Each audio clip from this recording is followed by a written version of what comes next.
So this video covers every level of Claude token savings, from the basic stuff most people skip all the way up to the setup that stretched my sessions from hitting limits by lunchtime to lasting the full day.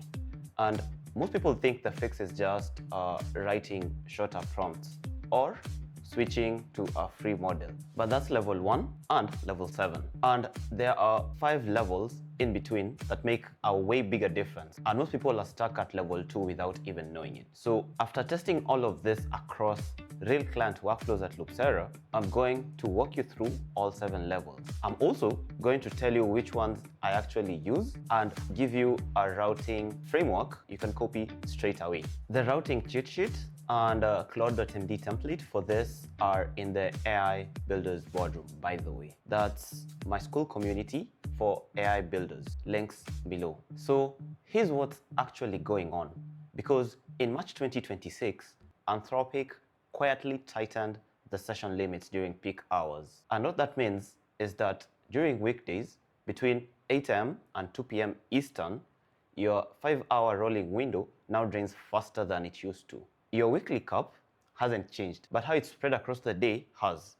And about 7% of users are now hitting limits they never hit before, which doesn't sound like a lot until you're one of them. We see this all the time with clients at Loopsera. They're on max, paying $200 a month, and they're still locked out before midday. And they don't know why. So let's fix that. And we're going to start with how tokens actually work. Because if you don't get this bit, none of the levels make sense. Right, so first, what even is a token? Now, a token is roughly a word, sometimes a bit less. So long words get split into 2 or 3 tokens. But for the purpose of this video, 1 token equals roughly 1 word. And everything Claude reads and writes costs tokens. Now, here's the thing most people don't realize. Every time you send a message, Claude reads your entire conversation from the beginning, not just your latest prompt. I'm talking everything. So message 1 might cost you 500 tokens, but message 30 costs you 15,000 because it's reprocessing everything that came before it. And one developer actually tracked this across 100+ message chats. And what they found was 98.5% of all tokens were spent rereading old history. 1.5% went towards the actual output, which is mental if you think about it. But it gets worse because on top of your messages, Claude is also reloading your Claude.md, your tool connections, your system prompt, your skills, and any files you've opened every single turn. You see, all of that is invisible overhead that's dripping into your context constantly. So you're paying for stuff you can't even see before you've typed a single word. And that's why your sessions feel shorter than they should, because they are. Now, the 7 levels, and each one stacks on top of the last. Level 1 is where everybody starts. And honestly, it's table stakes. But most people still get it wrong. So instead of saying, fix my code, you say, fix the auth bug in /API/login.js, line 43. Because when you're vague, Claude goes exploring. And exploring means reading files. And reading files means burning tokens on stuff that's got nothing to do with your actual problem. Same thing with output. If you don't tell Claude to be concise, it'll write you an essay. And you're paying for every word of that essay, whether you read it or not. Always saying, rewrite this whole component is 10 times more expensive than saying change the on-click handler to use async await. Same result, but for a fraction of the cost. But here's the thing. This is the level everyone talks about. And on its own, it's marginal. It helps, but it won't save your session. So let's move on. Level 2 is where most people get stuck. Level 2 is where most people get stuck. And it's the highest leverage beginner move by far. So first, restart your threads. Don't let a conversation run to 100 messages. Because remember, every message rereads everything before it. So a fresh thread is literally the cheapest thing you can do. When you finish a task, start a new chat. Simple as that. Second, it's the Claude ignore. And if you use Claude code, this one's big. It works like a git ignore file. You list everything you don't want Claude to touch. Think node modules, build artifacts, log files, generated code. And now Claude can't accidentally read a 5,000 line log file and charge you for it. The savings compound fast because it prevents reads you'd never even notice. And third, and this is the one that catches most people, your claude.md file. That's the config file that tells Claude how to behave in your project. So your rules, your preferences, your stack. And it loads before Claude reads your code, before it reads your task. I'm talking before anything. So if Claude.md is 5,000 tokens, that's 5,000 tokens gone before you even typed a word, every time and in every session. So trim it, keep it lean. Put the detailed stuff into skills. Those are separate instruction files that Claude only loads when it actually needs them, instead of cramming everything into the config file that loads every single time. Level 3 is the one nobody talks about, and it's completely free. So since March 2026, Anthropic now charges your session window differently depending on the time of day. During weekday peak hours, so that's 5 a.m. to 11 a.m. Pacific, 8 a.m. to 2 p.m. Eastern, 1 p.m. to 7 p.m. GMT, the same work burns through your session faster. Same prompt, same task, but more usage. Which means if you're doing your heavy lifting during peak hours, you're paying more for it. Not more money, but more of your session window. So the fix is dead simple. Schedule your big tasks for off-peak hours like afternoons, evenings, and weekends. And use the rolling 5-hour window properly. And rolling means it's not a fixed reset. Usage from 5 hours ago drops off continuously. So split your work into 1-hour blocks instead of 1 3-hour marathon, because by the time you come back for session 2, session 1 is already rolling off. And if you're outside the US, check how peak hours map to your time zone, because depending on where you are, you might already be working off peak without even knowing it. Level 4 is where it starts getting properly interesting, because most people are running Opus on everything. And that's like driving a sports car to go get groceries.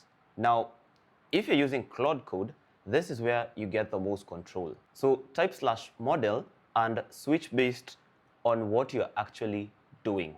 Use Sonnet for 80% of your daily work.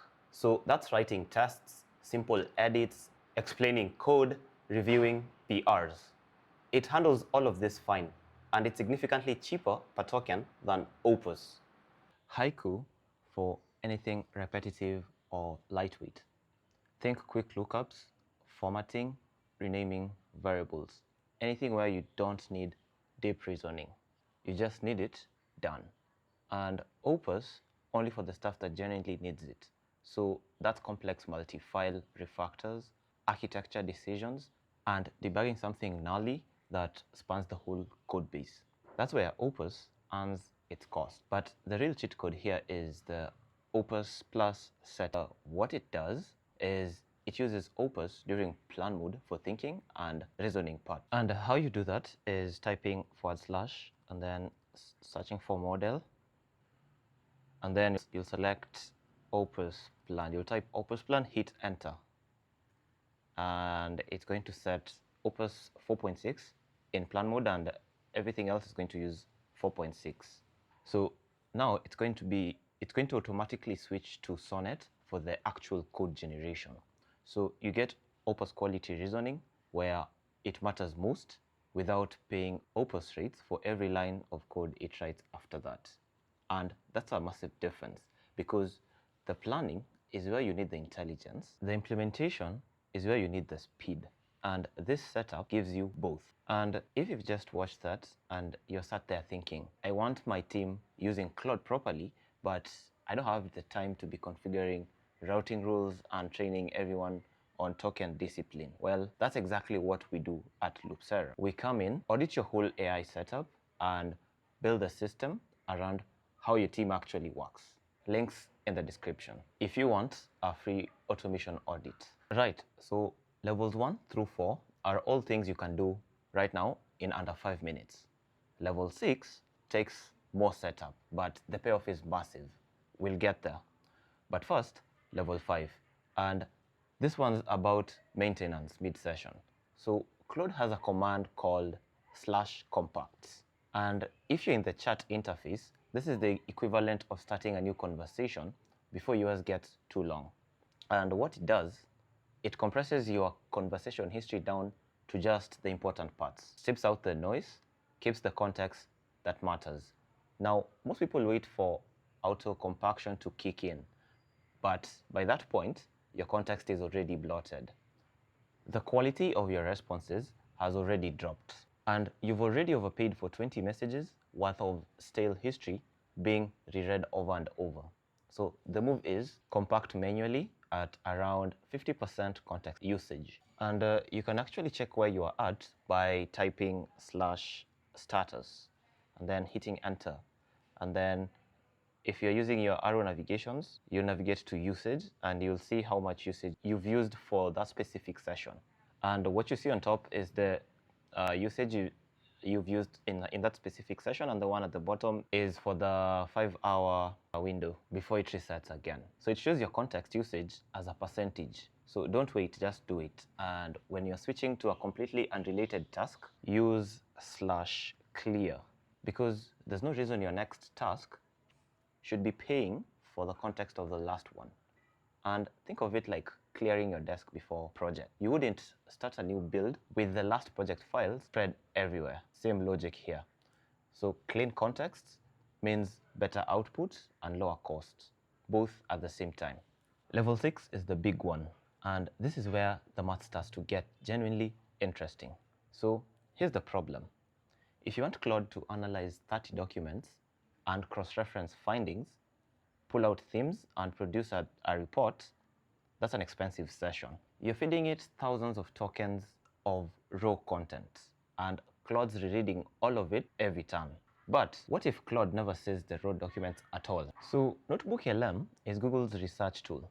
You upload documents like PDFs, web articles, YouTube transcripts, Google Docs, and it indexes everything. And then you can ask questions across all your sources at once. And the processing is free.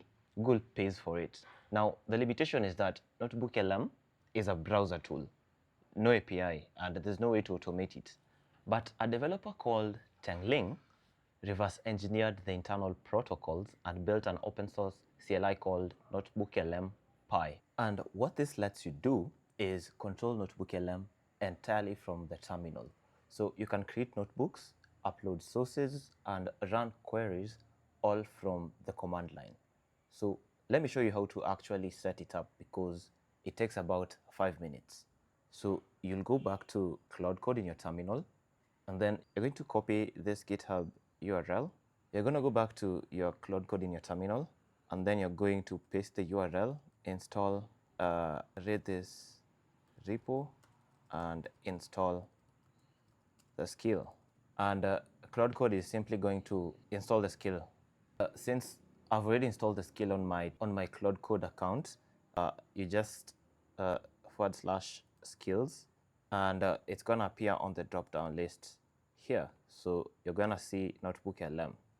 So if you don't know how to proceed, you're simply gonna ask, how do I install NotebookLM from the repo? And then you'll hit enter, and it's gonna give you a step-by-step procedure.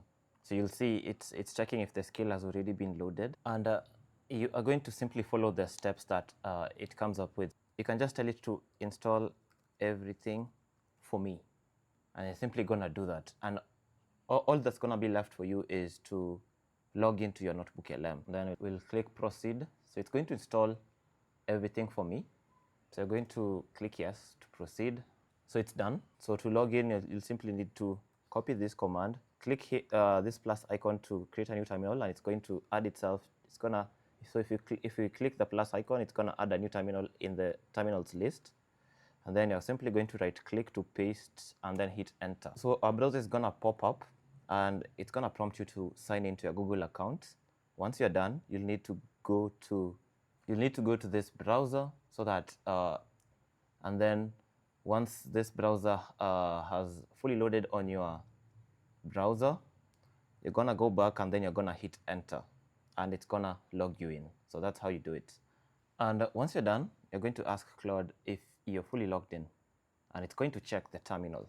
So it's going to run this command. In case you want to be fully logged in, it's because you didn't go to the NotebookLM website. And in my case, it's saying I'm fully authenticated. So now that you're fully authenticated, you can now run queries and type any. Now, once that is done, Claude Code can create notebooks, upload sources, and run queries without you typing any CLI commands yourself. So I told Claude to create a notebook called Token Savings Research, and I added a bunch of sources about Claude usage limits. And Claude ran the commands automatically, created a notebook and added all 5 sources, and it came back with 5 specific grounded tips from across all 5 articles. And the whole point is that Google's Gemini engine did all the heavy reading for free. Claude never saw the raw articles. It only got the compressed findings back, which means the expensive analytical work happened in Google's infrastructure. And Claude's tokens were reserved purely for orchestration and the final polish. That's where a $20 bill plan starts doing the work of a $200 workflow. Now, I need to be straight with you about this. NotebookLM Pi is unofficial. It's based on reverse engineered protocols. Google doesn't endorse it, and they could break it tomorrow with a backend change. So treat this as a power user productivity hack, not something you'd rely on for production client work. And your cookie file is called storagestate.json, and it contains live Google session cookies. So you never commit to a public repo. Treat it like a password. Cookies also expire every few weeks. So if commands start failing, just run the login again. But for personal research and content workflows, it's genuinely powerful. I've tested it and it works. And the pattern itself is sound even if the specific tool changes. And level 7 is all of this working together as a system. Because here's the thing, each level multiplies the others. So your Claude MD is lean because you moved the retail stuff into skills. Your skills only work when they're needed. Your sessions run off-peak so your window stretches further. You're routing Sonnet for daily work and Opus only for infrastructure decisions. You're compacting at 50% so that you never overpay for stale context. And your heavy research is offloaded to NotebookLM is compressed. So Claude only ever sees compressed findings. And when you stack all that, you're not saving 10%. You're not even saving 50%. You're fundamentally changing how much you can get done in a day on the same plan. Now, does everything need level 7? No. You see, most people will get massive value from levels 2 through 5 alone. So I'm talking context hygiene, timing, routing, and compaction. That's the core system. Level 6 and 7 are for people who are pushing Claude hard every single day and need every bit of runway they can get. But the important thing is knowing all the levels exist, because now you can pick the right ones for where you are and what you need. And that's the whole point. So the routing cheat sheets and leanclaude.md template are in the AI Builders boardroom. And that's my school community for AI builders. Links below. And I want to know, which level are you currently at, and which one are you going to try first? Drop in the comments, because I'm genuinely curious where most people are getting stuck. And if this was useful, subscribe, because I'm putting out more of these tactical breakdowns every week. And I'll see you in the next one.